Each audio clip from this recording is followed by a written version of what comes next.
ഇപ്പൊ ഇറക്കാതിരിക്കാൻ വേണ്ടി പരമാവധി മുട്ടയിടുന്ന കോഴിക്ക് തുത്തിന്റെ വേദന അറിയത്തുള്ളൂ എന്ന് ഓന്തോടിയ വേലിയോളം അതിന്റെ കണക്ക്. അത് ഇവിടുത്തെ സ്റ്റേജ് കയറി എന്ന് പറഞ്ഞ സംവിധാനത്തിനെ മാറ്റം വരുത്തിയിരിക്കും. ഗതാഗത വകുപ്പ് മന്ത്രി പറഞ്ഞിട്ട് എല്ലാ സ്ഥലത്തെയും MLA അതാണ് ഒരുപാട് ടാക്സ് കിട്ടും സർക്കാരിന്. ആദ്യത്തെ പിടുത്തം നടക്കുന്ന സെപ്റ്റംബർ 1-ാം തീയതി. സെപ്റ്റംബർ 1 5 പെർമിറ്റ് KSRTC പിടിച്ചെടുക്കുമ്പോൾ അവർക്ക് മൊത്തമായിട്ട് അവർക്ക് കയ്യേറാം. നമസ്കാരം സുഹൃത്തുക്കളെ, നമ്മൾ നിൽക്കുന്നത് എവിടെ നിങ്ങൾക്ക് മനസ്സിലായി കാണുമല്ലോ ഏകദേശം. അതായത് നമ്മൾ നിൽക്കുന്ന റോബിൻ ബസിന്റെ പുതിയ റോബിൻ ബസിന്റെ ഫ്രണ്ടിലാണ് നമ്മൾ നിൽക്കുന്നത്. അപ്പോൾ ഇതാ നമ്മുടെ ഗിരീഷേട്ടനുണ്ട്. കണ്ടില്ലേ, സൗണ്ട് കേട്ടില്ലേ അല്ലേ? അപ്പോൾ എന്തായാലും സംഭവം എന്ന് പറഞ്ഞാൽ നമ്മുടെ ആദ്യം അശോക് ലൈലാൻഡിൻ്റെ നമ്മുടെ റെഡ് കളർ വണ്ടിയായിരുന്നു, നമ്മുടെ അഡ്വക്കേറ്റ് കൈലാസേട്ടൻ്റെ വണ്ടിയായിരുന്നു. അതിനുശേഷം ഇപ്പോൾ അതിൻ്റെ ഏകദേശം കാര്യങ്ങളൊക്കെ തീർന്നതിന് ശേഷം പുതിയൊരു വണ്ടി എടുത്തിരിക്കുകയാണ്, സ്വന്തമായിട്ട് ഓൺ ചെയ്തിരിക്കുകയാണ്. അന്ന് പറഞ്ഞിരുന്നത് ഗിരീഷ് RC ഓണർ അല്ല എന്ന് പറഞ്ഞിരുന്നു. അപ്പോൾ എന്തായാലും ഇന്ന് കുറച്ച് കാര്യങ്ങളൊക്കെ നമുക്ക് ചോദിക്കാം, ഇന്ന കാര്യങ്ങളും ഇന്നും ഔട്ടും ഒക്കെ. എന്തായാലും നമ്മുടെ പുതിയ വണ്ടി വന്നിട്ടുണ്ട്, പച്ച വണ്ടി കണ്ടില്ലേ, റോബിൻ ബസ് എന്ന് പറഞ്ഞ പേരിൽ. ഒരുപാട് ആക്ഷേപങ്ങളൊക്കെ കേട്ട് ഒരുപാട് പേരുടെ അതായത് പല രീതിയിലുള്ള ആക്ഷേപങ്ങൾ കേട്ട ഒരു വ്യക്തിയാണ് റോബിൻ ഗിരീഷ് എന്ന് പറയുന്ന ആ വ്യക്തി. ഇന്നും സ്ട്രോങ് ആയിട്ട് രണ്ടും കൽപ്പിച്ച് നിൽക്കുന്നു, കണ്ടില്ലേ, നോക്കിയ വണ്ടിക്കകത്തിരിക്കുന്ന ആൾ. നമുക്ക് എന്തായാലും റോബിൻ ഗിരീഷേട്ടനോട് തന്നെ ചോദിക്കാം. ഗിരീഷേട്ടാ നമസ്കാരമുണ്ട്. നമസ്കാരം. എങ്ങനെയുണ്ട് കാര്യങ്ങൾ? പുതിയ വണ്ടിയൊക്കെ എടുത്ത് തകർത്തല്ലേ? പുതിയതെന്ന് ഞാൻ പറയുന്നില്ല, എങ്കിലും ഓടിയിട്ടില്ല അല്ലേ? അപ്പോൾ എന്തായാലും ആദ്യത്തെ ഒരു ചോദ്യം, കേരളത്തിൽ അതായത് നമ്മളെ ഏറ്റവും കൂടുതൽ ഗിരീഷേട്ടൻ്റെ പേര് പറയുമ്പോൾ തന്നെ ഏറ്റവും കൂടുതൽ തെറിവിളി കേട്ട ഒരു വ്യക്തിയാണ് ഞാൻ.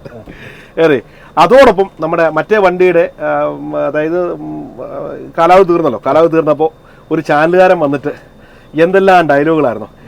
അവരോടൊക്കെ എന്താണ്, തെറി വിളിച്ചവന്മാരോടൊക്കെ എന്താണ് ഡയറക്റ്റ് പറയാനുള്ളത്? ഞാൻ തെറി വിളിച്ചവരോട് പറയാൻ നമുക്ക് തിരിച്ചിതേപോലെ പറയാൻ അറിയാമലായിട്ടല്ല, അതിനുള്ള അർഹതയുള്ളവരാരും അങ്ങനെ പറഞ്ഞിട്ടില്ല. ഇത് യഥാർത്ഥത്തിൽ എന്തുകൊണ്ടാണ് നിർത്തിയതെന്ന് അറിയാവുന്നവർക്കേ അറിയുള്ളൂ. ഇതിന് ഒറ്റ മറുപടി ഉള്ളൂ, മുട്ടയിടുന്ന കോഴിക്ക് തുത്തിന്റെ വേദന അറിയത്തുള്ളൂ എന്ന് ഒരു ചൊല്ലുണ്ട്. കറക്റ്റാണ്. അപ്പോൾ എന്തായാലും ആ വേദന അവരിത് അറിയട്ടെ. അപ്പോൾ എന്തായാലും കാര്യങ്ങളൊക്കെ ആയി. ഇപ്പോൾ എന്തായാലും പുതിയ വണ്ടി എടുത്തിരിക്കുന്നു. അടുത്തൊരു ക്വസ്റ്റ്യൻ, അശോക് ലൈലാൻഡ് എന്ന വണ്ടിയായിരുന്നു ആദ്യത്തെ വണ്ടി, നമ്മുടെ അഡ്വക്കേറ്റ് നമ്മുടെ കൈലാസ് ചേട്ടൻ്റെ. അതിനുശേഷം ഈ വണ്ടി എന്താണ്, അതായത് ടാറ്റയുടെ മാർക്കോ പോളോ എന്ന് പറയുന്ന വണ്ടിയാണല്ലോ ഇപ്പോൾ ഓൺ ചെയ്തിരിക്കുന്നത്. ഇതിലേക്ക് വരാനുള്ള ഒരു കാരണം, നോർമലി കേരളത്തിലെ ടെറൈനിലുള്ളവരെല്ലാം പറഞ്ഞ ലൈലാൻഡ് ഓൾറെഡി ഇതിന് AITP പെർമിറ്റ് എടുത്ത ടാറ്റയുടെ വണ്ടി ഇല്ല, പ്രത്യേകിച്ച് ഈ മോഡൽ. അപ്പൊ ഇത് പ്രത്യേകത എന്താന്ന് വെച്ചാൽ ഇതിലെ യാത്രാസുഖമാണ് നമ്മൾ ആരും ചിന്തിക്കാത്ത ഒരു ഇത്. കാരണം എല്ലാവരും കണ്ടിരിക്കുന്നത് ടയർ വലുതാക്കി വലിയ ടയർ ആകുന്നത് എന്തോ നേട്ടമാണ്. പക്ഷെ ചെറിയ ടയറായിട്ട് അടിഞ്ഞു കിടന്ന് ഓടുമ്പോൾ ഇന്നോവക്കാരെ പോകുന്നൊരു സുഖം. പക്ഷെ ബസ്സിൽ പോയാൽ അത് കിട്ടില്ല. നമ്മൾ ഇതിൽ ഓവർലോഡ് കയറ്റാനല്ല കൊണ്ടു നടക്കുന്നത്. 40 സീറ്റ്, ആ സീറ്റിങ്ങിൽ കൂടുതൽ ഒരാളെ നമ്മൾ കയറ്റിക്കൊണ്ട് പോകാൻ ഉദ്ദേശിച്ചിട്ടില്ല. അപ്പൊ എന്താന്ന് വെച്ചാൽ ഇവര് ടാറ്റയ്ക്ക് ഈ മോഡൽ വണ്ടിയേ ഉള്ളൂ, ഈ മോഡലുള്ളൂ. ഈ പ്രത്യേകിച്ച് 4 സിലിണ്ടർ വണ്ടിയിൽ ലൈലാൻഡ് അത്ര പരാജയമാണ്. മനസ്സിലായി. കാരണം ലൈലാൻഡിന്റെ 4 സിലിണ്ടർ വണ്ടി എടുത്ത ഒത്തിരി സുഹൃത്തുക്കൾ എൻ്റെ കൂടെ ഉണ്ട്. അവരെല്ലാം ദയനീയമായിട്ട് ഇത് ഈ മുതൽ ആരെങ്കിലും ഒന്ന് ഏൽപ്പിക്കാൻ വേണ്ടി കൊണ്ടു നടക്കുന്ന ഒരു അവസ്ഥയാണ്. മനസ്സിലായി. അപ്പോൾ അങ്ങനെയാണല്ലേ? അപ്പോൾ അങ്ങനെയാണ് ഞാൻ ഗിരീഷേട്ടൻ എന്ന വ്യക്തി ഈ വണ്ടിയിലേക്ക് വരുന്നത്. അപ്പോൾ ഇതോടൊപ്പം അടുത്തൊരു ചോദ്യം, അന്ന് ഒരു വണ്ടിയായിരുന്നു, അപ്പോൾ പലരും ചോദിക്കുന്നു 2 വണ്ടി എടുത്തുകൂടെ എന്നൊക്കെ ചോദിച്ച് പല കഥകൾ പറയുന്നുണ്ടായിരുന്നു. ഇന്ന് നമ്മൾ ഇത് 2 വണ്ടിയാണ് എടുത്തിരിക്കുന്നത് അല്ലേ? അപ്പോൾ എന്താണ് 2 വണ്ടി കൊണ്ട് ഉദ്ദേശം? 2 വണ്ടി ഉദ്ദേശിച്ച് എന്താന്ന് വെച്ചാൽ, ഒരു മനുഷ്യൻ എൻ്റെ ആദ്യത്തെ ആ പ്രയത്നവും കാര്യങ്ങളും നിയമത്തിന്റെ ആ പഴുതുകളും എന്നെ പോലെ തന്നെ പഠിച്ചിട്ട് അയാളൊരു 4 ബസ് ഒന്നിച്ചെടുത്തു. 4 ബസ്സായിരുന്നു. പക്ഷേ നിർഭാഗ്യവശാൽ അദ്ദേഹത്തിനൊരു ചെറിയ പ്രശ്നം ഇതുമായിട്ട് ബന്ധപ്പെട്ടല്ല, അല്ലാതെ ഉണ്ടായപ്പോൾ എന്ത് പറ്റിയെന്ന് വെച്ചാൽ, അയാൾക്ക് ഇത് ഓപ്പറേറ്റ് ചെയ്യാൻ പറ്റില്ല. അത് ഫിനാൻസിലൊക്കെ വലിയ വിഷയമാവുന്നു. പുള്ളി ഓപ്പറേറ്റർ അല്ല താനും.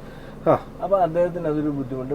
അദ്ദേഹം എന്നെ വിളിച്ചിട്ട് ഇത് ഏറ്റെടുക്കാമോന്ന് ചോദിച്ചു. അങ്ങനെ ഞാൻ ഏറ്റെടുത്തത്. അപ്പോൾ നേരത്തെ ഉണ്ടായിരുന്ന പോലെ തന്നെ ഒരു ലീസ് പോലെ തന്നെ ഉള്ള ഒരു ലീസ്, നമ്മൾ ഇത്തവണ രജിസ്റ്റേർഡ് ലീസാണ്. രജിസ്റ്റേർഡ് ലീസാണ്. ഇങ്ങനെ ഒരു പരിപാടി ഈ കോൺട്രാക്ട് അല്ലെ ടൂറിസ്റ്റ് ബസ് പ്രസ്ഥാനത്തിൽ ആദ്യമായിട്ട് രജിസ്റ്റേർഡ് ലീസാണ്. അതെന്താണെന്ന് ഇപ്പോഴും ഈ കോൺട്രാക്ട് ഏജൻസികൾക്ക് മനസ്സിലായിട്ടില്ല. അപ്പോ ഓരോ ദിവസവും പുതിയ പുതിയ ടെക്നോളജി ഇനിയുണ്ട്, ടെക്നോളജികൾ പുതിയതുണ്ട്. മലയാളക്കരയ്ക്ക് ഈ ടെക്നോളജി, ഈ യുവമാരെ ഒളിപ്പിച്ചു വെച്ചിരിക്കുന്ന ടെക്നോളജി മുഴുവനും എടുത്ത് ഞാൻ പുറത്തിട്ട് കൊടുക്കും. ഇവിടെ നാട്ടില് ചെറുപ്പക്കാർക്ക് പണിയെടുത്ത് ജീവിക്കാൻ പറ്റുമെന്നേ. അയ്യോ, കേരളത്തിൽ ഇവിടെ ഒരു സംവിധാനം നടക്കുകയില്ല, നടത്തിക്കുകയില്ല, സുഖമായിട്ട് നടക്കും. അത് തന്നെ, ഇതൊന്നും ആരും ഒളിച്ചോടണ്ട. ഒരല്പം വേദന സഹിച്ച, കാരണം ഇപ്പോഴത്തെ ഒരു ചെറിയ തടസ്സങ്ങൾ സൃഷ്ടിച്ചോട്ടെ, നമുക്കറിയാം. ഇവര് തടസ്സം സൃഷ്ടിച്ച തോടിയ വേലിയോളം അതിന്റെ കണക്ക്, അത്രേ ഉള്ളൂ. ഈശ്വരൻ ചോദിച്ചതിൽ ഒരു ചോദ്യം കൂടെ എനിക്ക് പ്രധാനപ്പെട്ട ചോദിക്കാനുണ്ട്. ഇപ്പൊ പറഞ്ഞതിനകത്ത് ഇവിടുത്തെ യുവജനങ്ങൾക്ക് ഇവിടെ ജീവിക്കാൻ പറ്റത്തില്ല എന്നൊരു സാഹചര്യമുണ്ട്. അതിനൊരു സൊല്യൂഷൻ ഇവിടെ പറഞ്ഞു.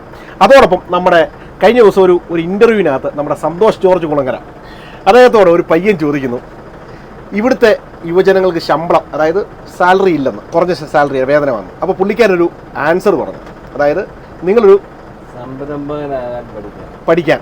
അതിനെ റിലേറ്റ് ചെയ്തിട്ട് എന്താണ്? തീർച്ചയായിട്ടും അദ്ദേഹത്തിന്റെ ലോകത്തിലൂടെ നടന്ന അനുഭവമാണ് അയാൾ പറഞ്ഞത്. അയാൾ അതിനു മുമ്പ് പല ഇതിലും പറഞ്ഞിട്ടുണ്ട്. ഒരിക്കൽ പറഞ്ഞൊരു ഡയലോഗ് വളരെ രസമാണ്. ഇനിയൊരു ജന്മം ഉണ്ടെങ്കിൽ എവിടെ ജനിച്ച് ഏത് രാജ്യത്ത് ജനിക്കണം, ഇല്ലെങ്കിൽ ഏത് സ്റ്റേറ്റിൽ ജീവിക്കണം എന്ന് ചോദിച്ചാൽ എവിടെയാണ് പറയാന്ന് ചോദിച്ചപ്പോൾ ഈ പേപ്പടി എല്ലാം കുത്തിയിട്ട് ജനിക്കുകയാണെങ്കിൽ കേരളത്തിൽ തന്നെ ജനിക്കണമെന്നാണ് പുള്ളി പറഞ്ഞു. എന്തുകൊണ്ടാ? ഇവിടെ എന്തിനും ഏതിനും നമുക്ക് സൗകര്യമുണ്ട്, നമുക്ക് അഭിപ്രായം പറയാം. അഭിപ്രായം നമുക്ക് പറയാം എന്നുള്ളതാണ് ഏറ്റവും വലിയ സ്വാതന്ത്ര്യം. നമ്മൾ ചിന്തിക്കേണ്ടത്, ഞാൻ ഇങ്ങനൊരു സംരംഭം ഉണ്ടെന്ന് പറഞ്ഞപ്പം എന്നോട് പോലും ചോദിക്കാതെ 4 ബസ് എടുത്ത ഒരു മനുഷ്യനുണ്ടായിരുന്നല്ലോ, ആൾക്ക് ഇത് പറ്റി. പക്ഷെ എത്രയോ ഒറ്റ വണ്ടിക്കാർ സർവീസ് തുടങ്ങിയിട്ടുണ്ട്, ആരും അറിഞ്ഞിട്ടില്ല. ഇത് എങ്ങനെ കെട്ടിപ്പൂട്ടി വെച്ച് പുള്ളി തന്നെ സന്തോഷ് ജോർജ് കുളങ്ങര എന്ന് പറഞ്ഞ മനുഷ്യൻ പറഞ്ഞ നാട്ടിലെ ഒരു ചായക്കടക്കാരന്റെ അവസ്ഥ, അവൻ ബൂർഷ്വായാണെന്നാണ് പഴയ നമ്മൾ പഠിച്ചു വെച്ചിരിക്കുന്നത്. ചായക്കടക്കാരൻ ബൂർഷ്വായാണ്, പണിക്കാരനെ കൊണ്ട് പണിയെടുക്കുന്നത്. അവൻ അത് കൊണ്ടുനടക്കുന്ന എങ്ങനെയാണെന്ന് നമ്മളാരും ചിന്തിക്കുന്നില്ല. ഇതേ സിസ്റ്റമാണ് ഇവിടെ ഓരോന്നും. ഇവിടെ പ്രൈവറ്റ് ബസ്സുകാരന്, ഞാൻ അതിൽ നിന്ന് തുടങ്ങിയതാണ്, അതിൽ നിന്ന് തുടങ്ങി ഇപ്പൊ ATPയിലേക്ക് വന്നെന്നുള്ളതേ ഉള്ളൂ. ബേസിക്കലി ഞാൻ പ്രൈവറ്റ് ബസ്സുകാരൻ തന്നെയാണ്. അതിലെ അർഹതയില്ലാത്തവന് കിട്ടുന്ന അംഗീകാരം പോലെ ഇതിന്റെ തലപ്പത്തിരിക്കുന്നവർ കാണിക്കുന്ന ഊളത്തരങ്ങൾ കണ്ട് സഹി കെട്ടിട്ട് നമ്മൾ അതിൽ നിന്ന് പിന്മാറിയതാണ്. റോഡ് കാല് വെച്ചു. എന്നാൽ ഇപ്പോഴും ഉണ്ട്, ഇല്ലെന്നല്ല. പക്ഷെ ഒരു കാര്യം മാത്രം, ഇന്ന് നാട്ടിലെ ചെറുപ്പക്കാർക്ക് ഇപ്പൊ ഇതിന് തൊട്ട് പുറകെ വിടാൻ പോകുന്ന ഒരു സാധനമുണ്ട്. ഇതൊന്ന് ഇറക്കി വിട്ടു കഴിഞ്ഞാൽ ഉടൻ പ്രഖ്യാപിക്കുന്ന ഒരു സാധനമുണ്ട്, സസ്പെൻസ് ഉണ്ട്. ആ സാധനം എന്താണെന്ന് മനസ്സിലാക്കിയാൽ അത് ഇവിടെ കത്തിപ്പടരും. അത് ഇവിടുത്തെ സ്റ്റേജ് കാരി എന്ന് പറഞ്ഞ സംവിധാനത്തിനെ മാറ്റം വരുത്തിയിരിക്കും. അതാണ് അടുത്ത എൻ്റെ ലക്ഷ്യം. ഓക്കെ, അപ്പൊ ലക്ഷ്യം അതെ. ഇനി എന്തെങ്കിലും പറയാനുണ്ടോ? വേറെ എന്തെങ്കിലും ഈ ഒരു കഴിഞ്ഞ നമ്മുടെ ആ റെഡ് ബസ് കൊണ്ട് വന്ന ഒരു എക്സ്പീരിയൻസിൽ ആരോടെങ്കിലും എന്തെങ്കിലും ബാക്കി വെച്ചിട്ടുണ്ടോ പറയാൻ? ബാക്കി വെച്ചിട്ടില്ല. നമുക്ക് പലതും ചെയ്ത് കാണിക്കുക എന്നുള്ളതുകൊണ്ട് നമ്മൾ പറഞ്ഞിട്ട് കാര്യമില്ല. ഒരു രീതിക്ക് പറഞ്ഞാൽ നമ്മൾ പറയും, ഏറ്റവും നമുക്ക് ആശ്രയിക്കാവുന്ന ഒരു സാധനം നമ്മളുടെ ഇത് മാത്രമേ ഉള്ളൂ, കോടതികളെ മാത്രമേ ഉള്ളൂ. ബഹുമാനപ്പെട്ട കോടതികളെ നമ്മൾ മാനിക്കുമ്പോൾ അതിൻ്റെ അകത്തും പുഴുക്കുത്തുകൾ വീണ് തുടങ്ങിയിട്ടുണ്ടെന്ന് ഞങ്ങൾക്ക് പറയുന്നു. കേരളത്തിലില്ല, പക്ഷെ വ്യാഖ്യാനം നടത്തുന്നത്. കാരണം ഒരു അനുഭവം പറയാണ്, ഇപ്പൊ തമിഴ്നാട് സ്റ്റേറ്റ് വീണ്ടും ടാക്സ് പിരിക്കാനൊരു ഉത്തരവൊക്കെ ഉണ്ടാക്കിയിട്ടുണ്ട്. അതിന് എതിരെ കേസിന് കോടതി പോയിട്ട് തോറ്റു കൊടുത്ത് നിൽക്കുകയാണ്. പോയതാണ് അസോസിയേഷൻ എന്നിട്ട് അതിൻ്റെ ആൾക്കാരെ പറഞ്ഞിട്ട് ഞാൻ അറിഞ്ഞൊരു രംഗമുണ്ട്. അതങ്ങനെ കുറച്ച് നാൾ അടച്ചിട്ട് കേസ് കളിച്ച് നമുക്ക് തിരിച്ചു മേടിക്കാം. പണ്ട് നമുക്ക് കേരളത്തിൽ തന്ന പോലത്തെ അവസ്ഥ. അതെന്തിനായിരുന്നു എന്ന് അവർ പറയുന്നറിയോ? ഇത് വന്നാലേ ഒറ്റവണ്ടിക്കാരൻ പോവുകയുള്ളൂ, പിന്നെ ഞങ്ങളുടെ കുത്തകയാവും. ആ കുത്തകവൽക്കരിച്ചാൽ അവന് തോന്നുന്ന ഫീസ് മേടിക്കും. ഇപ്പോൾ ഒറ്റ വണ്ടിക്കാരൻ വരുമ്പം ഞാൻ റേറ്റ് കൂട്ടാതെ 650 രൂപയ്ക്ക് പത്തനംതിട്ടയിൽ കോയമ്പത്തൂർ ഞാൻ കൊണ്ടുപോകുന്നുണ്ടെങ്കിൽ അവൻ സീസൺ സമയമാകുമ്പം അവരെ ഈ വലിയ വണ്ടിക്കാരനാണ് ഓടുന്നതെങ്കിൽ 2000 രൂപ മേടിക്കും. അപ്പൊ ശരിക്കും പറഞ്ഞാൽ ആ കുത്തകവൽക്കരണം നടത്താൻ വേണ്ടിയിട്ടാണ് ഈ സംഘടനകൾ നോക്കിക്കൊണ്ടിരിക്കുന്നത്. അത് ജനം മനസ്സിലാക്കണം. ഇന്ന് ഞാൻ പറയാണ്, മാന്യമായ റേറ്റ് മേടിച്ച് ഈ ഏറ്റക്കുറച്ചുകളിൽ ഒന്നും ഒരു കാര്യമില്ല. മാന്യമായ റേറ്റ് മേടിച്ച് മാന്യമായ സർവീസ് ചെയ്താൽ വണ്ടികളൊക്കെ ലാഭത്തിലോടും. ഞാൻ ബസ് സർവീസ് 2005 സമരം നടത്തിയപ്പോൾ ഞാൻ പറഞ്ഞതാണ്, ബസ് ചാർജ് കൂട്ടാതെ ഇവിടെ തീർച്ചയായിട്ടും ഈ സാധനം ലാഭകരമായിട്ട് കൊണ്ടുനടക്കാതെ ഞാൻ പറഞ്ഞതാണ്. അന്ന് ചെവിക്കൊണ്ടില്ല, ആരും ചെവിക്കൊണ്ടില്ല. കാണിച്ചു കൊടുത്തു. നമുക്ക് ധൈര്യമായിട്ട് പറയാമല്ലോ, ഒറ്റയ്ക്ക് കയറി വന്നവരാണ്. അതാണ് ഡയലോഗ് അല്ലേ? ഉന്നെ കൊണ്ട് മുടിയാതെ എന്നാലേ മുടിയുള്ളൂ. അപ്പൊ എന്തായാലും ശരിക്കും പറഞ്ഞാൽ ഗിരീഷന്റെ ആ വാചകത്തിൽ നിന്ന് ഒരു കാര്യം എനിക്ക് മനസ്സിലായി. ഇപ്പൊ കേരളത്തിൽ മൊത്തം പവർ ഗ്രൂപ്പിന്റെ കളികളാണല്ലോ. IPS സിനിമയിലാണേലും എവിടെ ചെന്നാലും ഏത് ഡിപ്പാർട്ട്മെന്റ്, പോലീസ് ആണെങ്കിലും ഫോറസ്റ്റ് ആണെങ്കിലും എക്സൈസ് ആണെങ്കിലും ഇനിയും അഗ്രികൾച്ചർ ആണെങ്കിലും ഏത് ഡിപ്പാർട്ട്മെന്റ് ആണെങ്കിലും ഫിനാൻസ് ആണെങ്കിലും ഏത് ഡിപ്പാർട്ട്മെന്റിലും ഈ പവർ ഗ്രൂപ്പ് ഉണ്ട്. അതിനെപ്പറ്റി അതുപോലുള്ള പവർ ഗ്രൂപ്പാണ് ഇത് മേൽക്കൊയ്യ, അതായത് അവരായിരുന്നു. ഞാൻ ഒരു കാര്യം ഇത് ചർച്ച ചെയ്യേണ്ട കാര്യമാണ് ഞാൻ ഈ പറയുന്നത്. ഇവിടെ കേരളത്തിൽ പുതിയ റൂട്ടുകളും ചെറിയ റൂട്ടുകൾ അനുവദിക്കാൻ പോകുന്നു എന്ന് പറഞ്ഞ് 140 മണ്ഡലങ്ങളിലും ഇവിടെ ജനകീയ സദസ്സ് വെച്ച് ഗതാഗത വകുപ്പ് മന്ത്രി പറഞ്ഞിട്ട് എല്ലാ സ്ഥലത്തെയും MLA-മാരെ കൂട്ടിക്കൊണ്ട് ജനകീയ സദസ്സ് നടത്തിയിട്ടുണ്ട്. എന്നിട്ട് എല്ലാ നാട്ടുകാരിൽ നിന്നെല്ലാം പുതിയ പെർമിറ്റിനുള്ള ആപ്ലിക്കേഷൻ മേടിക്കുന്നു. വിവരമുള്ള ഒറ്റ ആപ്ലിക്കേഷൻ പോലും വന്നിട്ടില്ല എന്ന് ഞാൻ പറയുന്നു.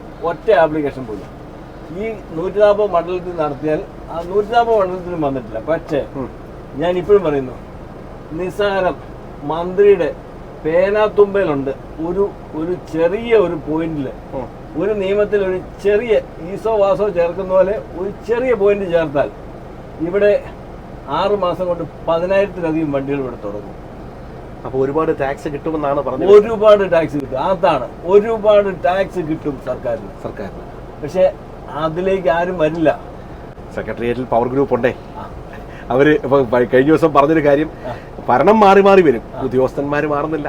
അത് മാറിയാൽ പോലും അത് നന്നാകാൻ പറ്റില്ല. കാരണം എന്താ വെച്ചാൽ അങ്ങനെ ഉള്ളവരുടെ കൈവശത്തിലായിപ്പോയത്.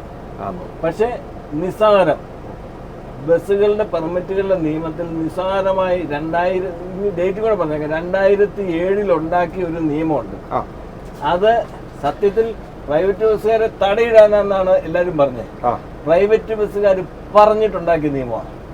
എന്താണെന്ന് ചോദിച്ചാൽ നിലവിൽ ഓടുന്ന പെർമിറ്റുകൾക്ക് വില കിട്ടാൻ വേണ്ടി ചെയ്തതാണ്.